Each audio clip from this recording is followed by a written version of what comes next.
Tara guys, samahan nyo akong gumawa ng blueberry cheesecake. Yes guys, napakadali at napakasarap na pang dessert o panghanda sa anumang okasyon.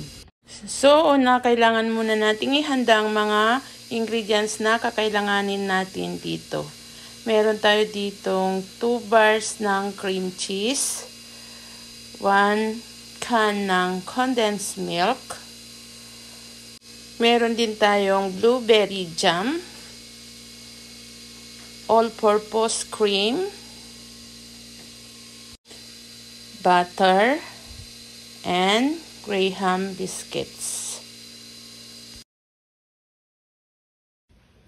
So, kailangan muna nating i-crush ang ating Graham biscuit.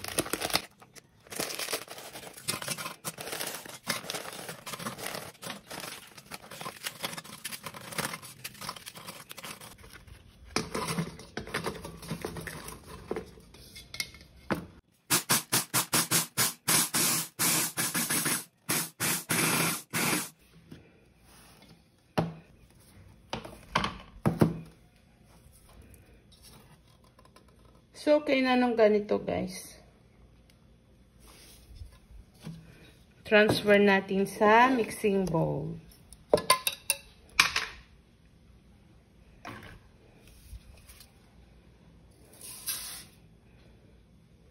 Then, mag-add tayo ng about 3 tablespoons ng sugar.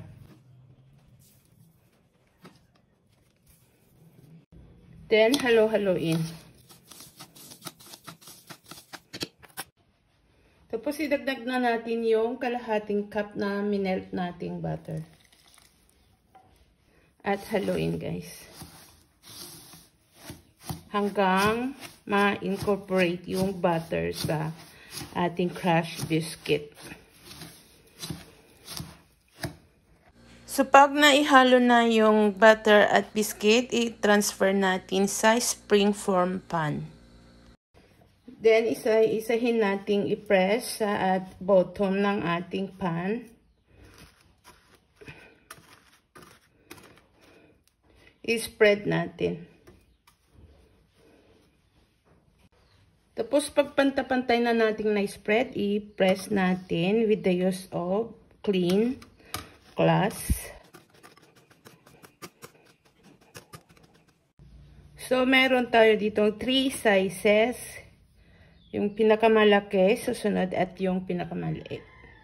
So, pagkatapos nating ma-press sa bottom ng ating pan guys, ay refrigerate muna natin para tumigas ito. So, yung 1 tablespoon ng gelatin, colorless gelatin and unflavored, tunawin natin sa half cup ng mainit na tubig.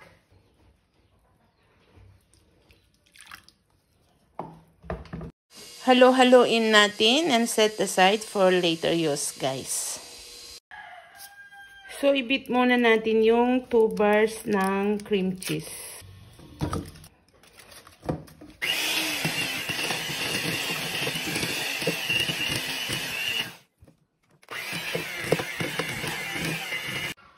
Sa 2 bar ng cream cheese, idagdag natin ang 2 baso ng all-purpose cream.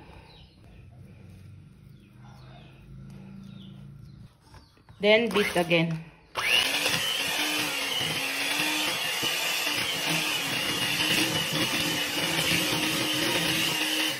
Then, idagdag natin ang 1 can ng condensed milk. Then, i-beat natin ulit guys.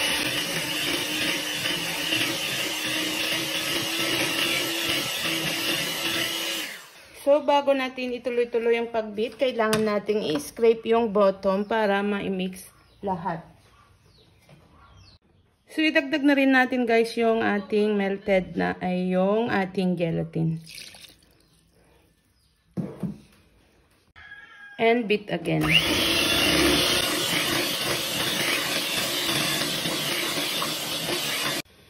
So, magdagdag rin tayo ng konting vanilla.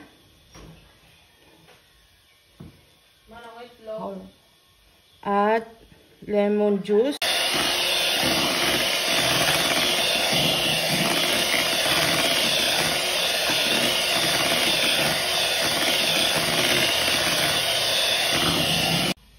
Then, distribute na natin sa top ng crushed biscuit.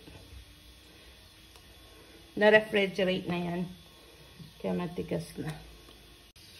So, kailangan nating itap guys para matanggal yung mga air bubbles.